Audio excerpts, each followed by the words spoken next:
नमस्कार मित्रों। जब घर गृहस्थी में कुछ ना कुछ लड़ाई झगड़ा होता रहता है, परंतु कभी कभी ज्यादा भी बढ़ जाता है। उस दशा में या तो गलती पत्नी करती है या पति करता है, और कभी कभी इतनी गलतियां कर लेता है दोनों में से कोई एक कि वह दूसरे अपने साथी पर, पार्टनर पर बर्दाश्त होना मुश्किल हो जाता है।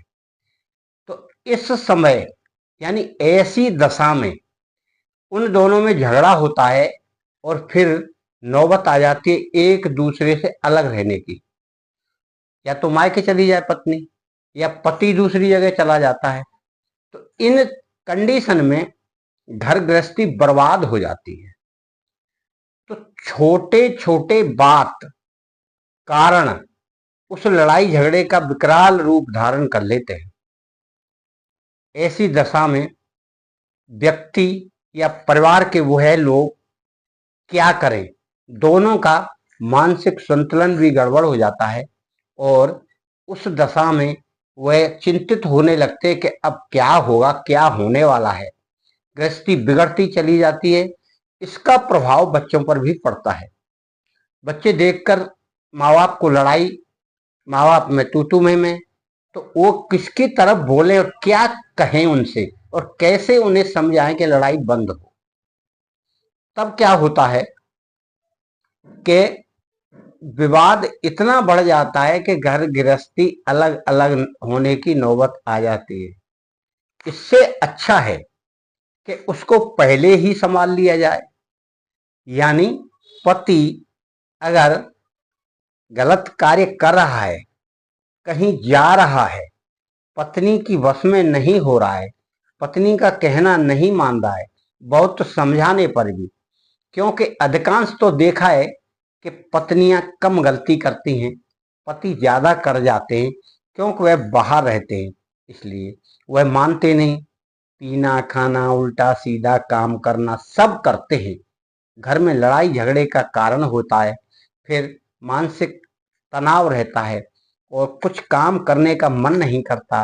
पत्नी एक दिन दो दिन में शांत होकर बोलने चालने लगती है, कहने भी लगती है, घर गृहस्थी के काम करने के लिए भी कहती है, परंतु पति अपनी आदत से बाज नहीं आता है।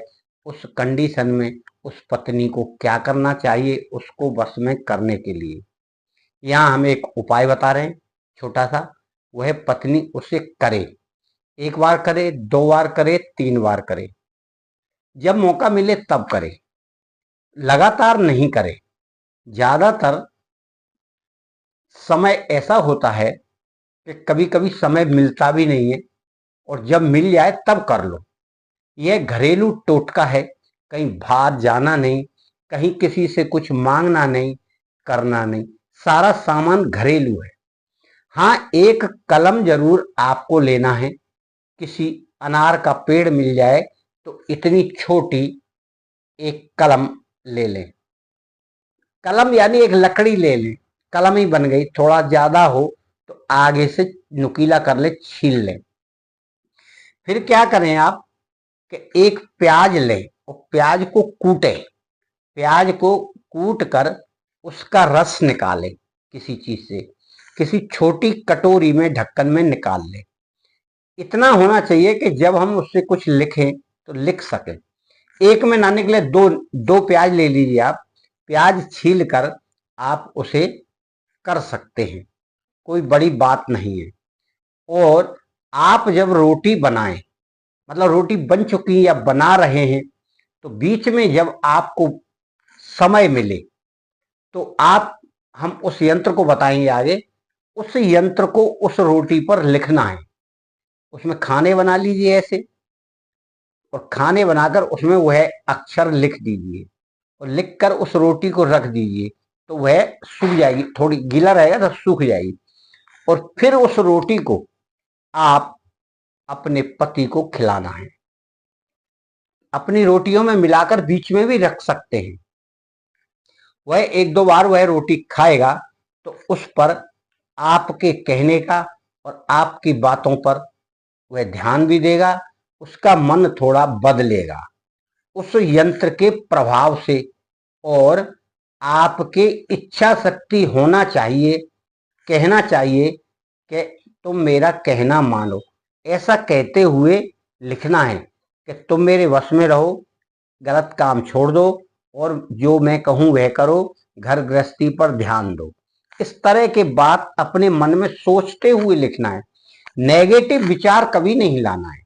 जब कोई हम यंत्र मंत्र तंत्र करते हैं तो नेगेटिव विचार कभी नहीं लाना चाहिए। कई लोग तो प्रश्न करते हैं हमसे, तो तभी कहते हैं अगर नहीं हुआ तो। हम कहते हैं नहीं होगा, आप किसी और से करवा लीजिए या और से पूछ लीजिए। हमारे पास तो बहुत लोग आते हैं, बहुत लोग शिष्य ही हमारे इतने हैं, हम उनको बता देते हैं हमें संतुष्टि है, और हमारे शिष्य रोजाना बनते ही है। आपको जहां से अच्छा मिल रहा हो, बन रहा हो, वहां बनवा लीजिए। और हम उनसे कहते हैं आप और लोगों पर ठक्कर आए हैं। बाद में वो महसूस करते हैं और कहते हैं हाँ जी, हमका कम से कम 11,000 रुपये आप देकर आए होंगे। तब कहता है कि हाँ महाराज जी सही कह रहे हैं। तो भाई हम ऐसा कोई कार्य नहीं करते, फोर्जरी वाला कोई कार्य नहीं। जो हम कहेंगे करेंगे, आपकी शक्ति के ऊपर वह मंत्र यंत्र तंत्र या आपका ताबीज वह कार्य करेगा। हम आपसे करने की कहते हैं, आप करते नहीं। आप करिए ना, उसका लाभ उठाइए। हमसे क्यों बनवाना चाहते आप, और लोगों से क्यों बनवाना चाहते? आप छोटा सा एक 10 मिनट का समय नहीं निकाल सकते, उसको 10,000 11,000 5,000 जो देना वो दे देते, आप नहीं करना चाहते। भाई आप कम पैसे लेगा वो बनाने वाला, तो आप कम पैसे में काम करिए। आपको उस सोचते कि तो कम पैसा ले रहा है तो शायद काम ना करे। तो इस तरह से आप रोटी पर बनाकर उस यंत्र को पति को खिला दीजिए। इसका यंत्र यह है। यह यंत्र आपको रोटी के ऊपर प्याज के रस से बना लेना है। इसमें 12 खाने हैं और एक एक खाने में जो अक्षर लिखे हुए हैं, गलती किए बिना इस तरह बना लें और फिर तैयार करके रोटियों के बीच में इस रोटी को रख दें और अपनी क्रिया को संपूर्ण करते हुए आप मन ही मन सोचें कि अब तुम मेरे बस में रहो, मैं जैसा चाहूं वैसा कार्य करो। यह केवल मन ही मन सोचना है। जो अनार की कलम से लिखना है, आप इसे देख लीजिए और इसका स्क्रीनशॉट चलती वीडियो को टच करके रोक कर स्क्रीनशॉट ले लीजिए, तो आपको वह याद भी रहेगा।